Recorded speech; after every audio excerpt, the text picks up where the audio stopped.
We're in the dark hedges and it's a miserly morning. As much definition as we wanted on the branches from a hopefully side-lit sunrise. But you really need to be shooting at about 200 mil to get the depth and compression between the branches and make the dark hedges look pretty thick. In this video, as you can see the fields on either side, and a typical photo of this place is really narrow, giving you the impression that you're in a forest. We'll see how we go.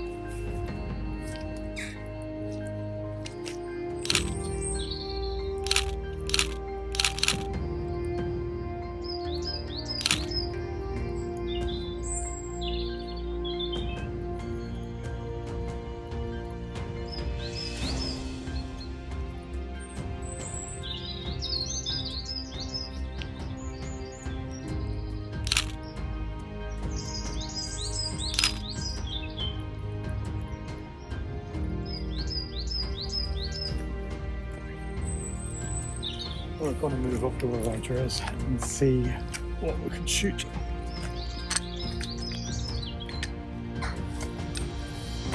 Now there's a bit of sunlight coming through.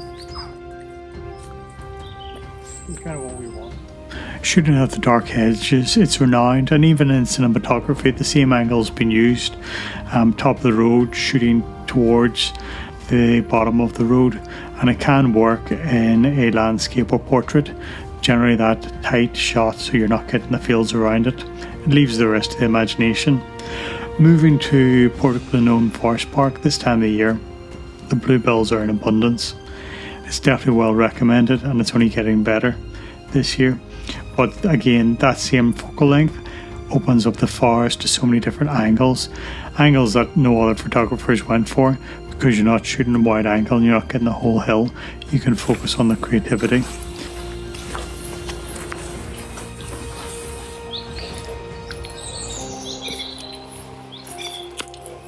So we're here in Portglenone Forest Park, one of two locations in Northern Ireland that's renowned for their bluebells in this season.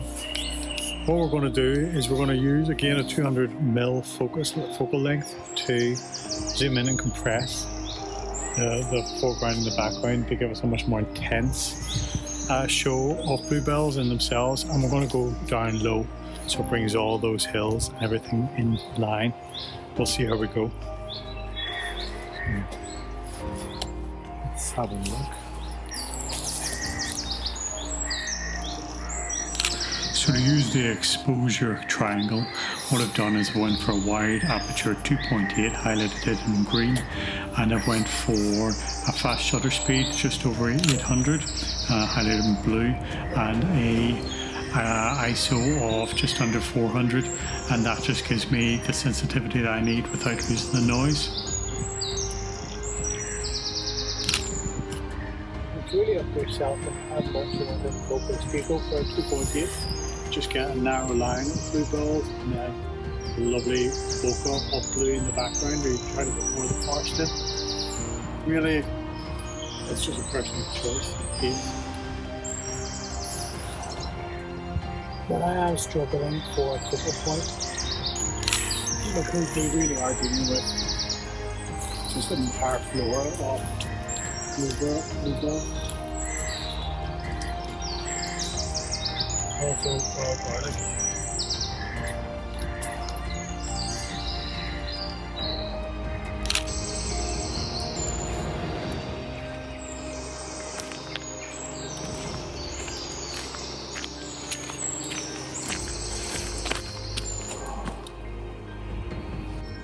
So here's a good area.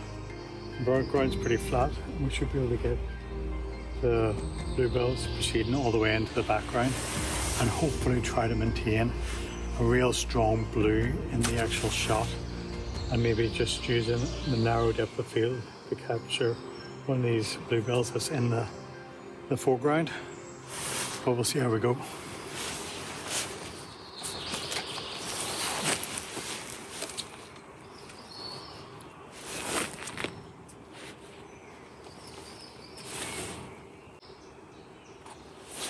I think actually I'm approaching this all wrong. It's in the distance, it become combination of all the bluebells all together, and that's what creates it. So what I'm going to try to do is maybe try to get, using the telephoto, staying at 200mm because I love the compression, and also the bokeh kind of seems to be enhanced at that focal length, to try to get some interest between the trees and have that field of bluebells that's in the background, basically in the foreground of that zoom shot. Okay, we'll see how we go.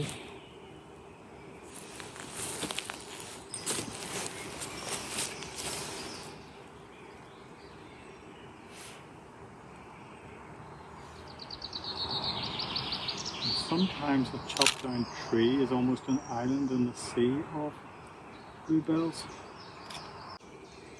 I certainly wouldn't assume this is any other time of year except the very end and cusp of summer. Spring is definitely here. You've got polygarlic, primroses, bluebells. This is a natural forest. It's been here thousands of years, hence why there's such a show. It's so magnificent, and it does bring so many people here. And we'll move on and see what else we can get.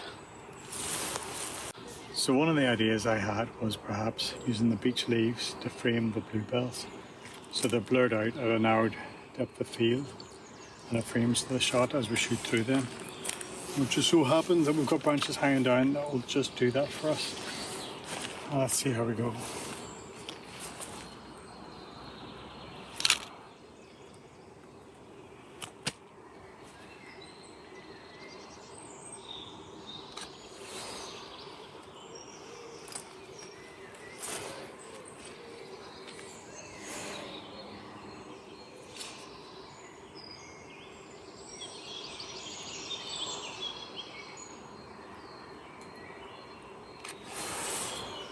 But with a natural forest, you can have a small tree that just cuts your composition and ruins it. So it is about moving around and eventually finding that place that everything kind of aligns, and then something else distracts you.